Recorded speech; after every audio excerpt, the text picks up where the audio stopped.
Mobile Fix, January 24th. Good morning. I'm Simon Andrews. This is the audio version of our weekly newsletter. You can read the original version, with all the links, at addictivelondon.com. This podcast is made with Amazon Polly and generated automatically with a Polly voice reading the text. Let's continue the conversation on Twitter. I'm at Simon Big Picture. #AdTech You can look at the current ad tech climate as a problem or an opportunity. The demise of third-party cookies combined with GDPR and California privacy closes lots of doors, but it also opens others. Seeing a bunch of people who should know better asking for the stable doors to bolt it is a touch depressing. The fact they appear not to have noticed clues like the absence of iPhone traffic is a sign of the hands-off approach too many take to digital. Maybe they are the same people who have their programmatic ads running on Russia Today. They are certainly the ones that don't spend with The Guardian. Well, they probably do, but only to reach the people that buy the paper. The commercial lead at The Guardian rightly sees now as a chance to rethink digital, and media owners like them should prosper. What media planning genius decides The Guardian is the right choice for their press advertising brands but doesn't bother with those with the £1,000 smartphones? And why do they demand a different standard of metrics for digital that don't apply to press ads? As the article on Russia Today points out, there are real benefits to a smarter approach. Advertisers and ad agencies that limit their programmatic ads to trustworthy news sites do more than keep their brands safe, they also return advertising revenues to news publishers that badly need the support. I am also convinced that brands that invest in the right context with good digital ads get a real competitive advantage, huge impact and attention. Look at this wonderful Google ad from our friends at Responsive. Happy to make an intro. There is obviously lots of energy looking at how ad tech should evolve. The Google Privacy Sandbox is front and center of these efforts, and explained well here, but it's a complicated space and we shouldn't expect too much too soon. Evidence this is a complicated space? Google have worked out that the Apple Intelligent Tracking Prevention, that killed cookies in Safari, can actually be hacked to allow tracking of individuals. But there is lots going on with publishers, who recognize that their first-party data can be used in lots of smart ways, and a collaboration with the IAB looks to be bearing fruit. Our friends at Permutive seem to be in the vanguard here. How are you adapting your marketing to this new climate? Newtv. Two big stories in Newtv this week. Netflix Q4 figures beat expectations for overall subscriber growth, but the US numbers were weak and forecast for 2020 are lower. With a few weeks of competition from Disney and Apple, both of which launched in November, the heat is on. But as this good Bloomberg piece argues, neither are real substitutes and nor are the imminent launches. So will many people cancel Netflix for the new rivals, or will people add them? The shareholder letter, PDF, is always a good read, and this line stood out for me. The exceptional breadth and quality of our film slate was recognized as we led all studios with 24 Academy Award nominations across 8 different films. Lots of people have entered the streaming wars talking of huge budgets for content. But no one has the experience of delivering both quantity and quality like Netflix. On the perennial question of advertising, Reed Hastings explains their thinking in the earnings call video. He thinks GAFA have it all sewn up, and without oodles of data there is no easy money for Netflix. Not sure I agree, but we will see. The other story is Peacock, part of Comcast, who also owns Sky, where they are more positive about ads, launching with 3 tiers. A free option, Peacock Free, that comes with limited programming, an ad-supported complete version that is free to existing Comcast customers and $5 a month for everyone else, and a $10 a month ad-free subscription option that is open to anyone. As Comcast have a big cable business, they are different to most of the competition in that they don't want to accelerate cord cutting. And they also are thinking more deeply about sports than many because of the rights they hold, including the Olympics this year. Another Bloomberg piece is pretty positive about the ad model and how Peacock will manage this. My favorite quote from the piece is a smart Wall Street analyst saying, "We continue to believe consumers do not hate ads," Rich Greenfield, an analyst for Lightshed Partners, wrote in a report this week. They hate heavy ad loads of untargeted, repetitive ads, in contrast to Instagram where the ads feel more like content. Their Peacock Advertising and Partnerships Fact Sheet, PDF, is worth a read. And the video for the investor meeting is long but worth flicking through. And Comcast is taking aim at CNN with a joined NBC Sky Global News channel. Audio. Apple is an amazing company and they rarely fail, but the way the music business has been wrestled away from them will be a business school case study in the future.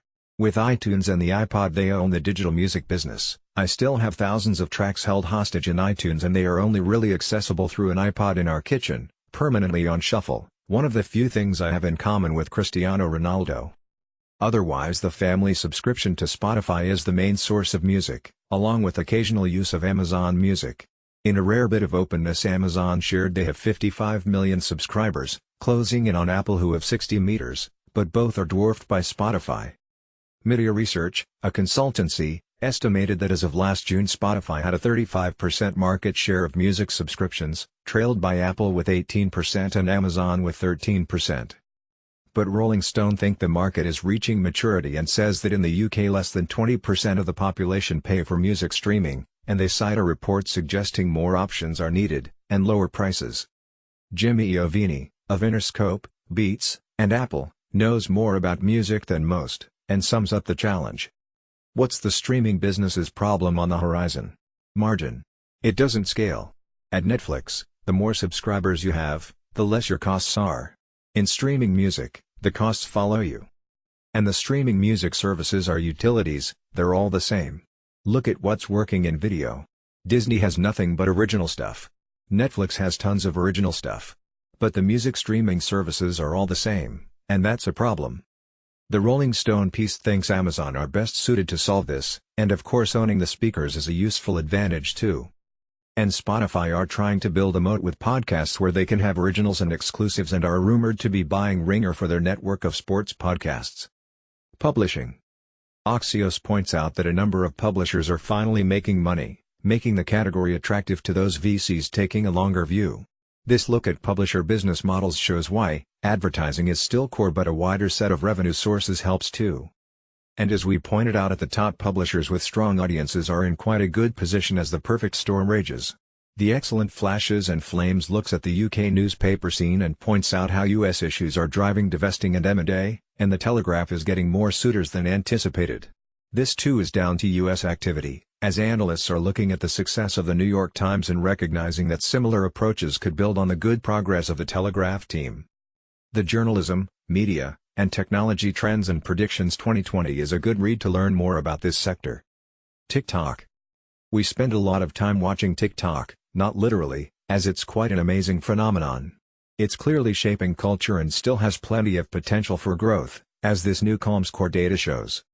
A TikTok creator with 1.6 million followers explains how she gets paid for brand partnerships, song integrations and live streaming, where fans give her gifts which get converted to diamonds, which then get turned into cash. And the firm is changing, hiring a new CEO to handle commercial issues out of the US, possibly in LA, whilst the current CEO hands tech back in China. And the sales team keeps expanding.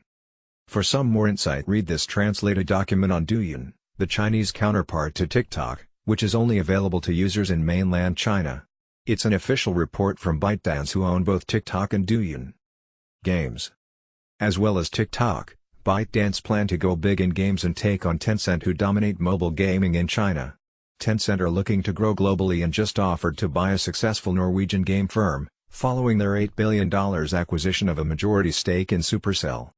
The new Sensor Tower report on apps, PDF, has good game data, as does the App Annie report shared last week.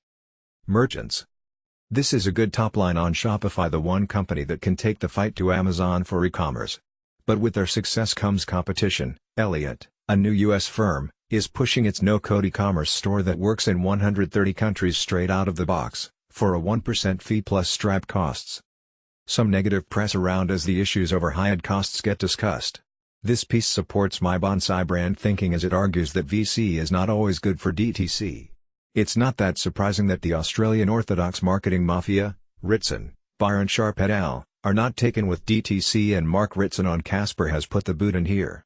Quite why evolving from pure DTC and digital to a blend of DTC, retail and wholesale, and a wider media choice, upsets people escapes me. The one thing I can agree with him is his football team.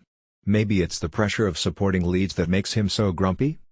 The various badges, DTC, DMVB, e-commerce, high street retail etc., don't make that much sense though, and smart businesses are blending all aspects of distribution and marketing to get to what's right for them. These people are merchants, and merchants have always embraced change and built amazing businesses. That's the term we are using from now on. These are two good pieces on the revival of the high street. This one picks up on talks at the big NRF show in New York last week, and this uses Boston as an example of change. And the Finnish post office are behind this box concept to create a new self-service store for online shopping customers. It's a good build on Amazon Lockers. There is a lot of smart thinking around the DTC merchant space. This is a look at why taste communities are the future of marketing, and this a long read on own commerce, essentially the advantage of having an audience. Publishers with organic reach can launch and test products without paid media. Intimate customer touchpoints remove the need for focus groups. We keep coming back to Seth Godin. Don't find customers for your products, find products for your customers. Deloitte on retail AR and VR. I still need some convincing that this solves any real problems. Privacy. As mentioned above, the Apple push into privacy, they are now running TV ads on it, risks foundering as the anti-tracking tech enables tracking. But more seriously, Apple have dropped plans for encrypting backups after the FBI complaint. And it turns out US cops have a few ways to get access already. The big privacy issues are probably away from the devices. An obscure US firm has helped many US police forces with a facial recognition app that really invades privacy. This can take any picture and run it through 3 billion photos that it holds, looking for matches, making it easy to identify anyone really quickly. Actually, it turns out the firm isn't that obscure. Digging deep, the New York Times found the firm is funded by Peter Thiel, the same guy who saw the real potential of Facebook and became the first investor, and whose other main business is Palantir, where the first investor was the CIA. You can do something about this by blocking Google and Facebook from identifying your picture, but it's probably too late. Another case of closing the stable door after the horse has bolted. Etc. Google CEO wants to regulate AI. Barb to begin measuring unduplicated cross-screen program reach. MIT on the new leadership playbook for the digital age. Apps flyer on a decade of app marketing.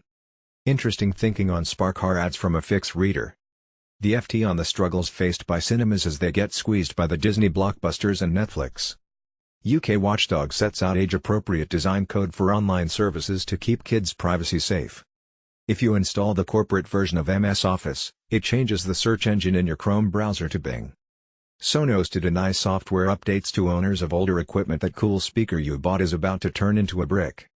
Instagram's VP of product provides insight into its hidden like count test. Instagram growth hinges on stories, Cowen 2019 advertiser survey. Surreal cuisine, why investors and entrepreneurs are intrigued by ghost kitchens. And this guy sold frozen pizza on Uber Eats for a week. Google's ads just look like search results now. The Canvas 8 expert outlook for 2020 is worth a look. Finally, Apple is annoyed the regulators want a universal charger. Do they need the money that badly?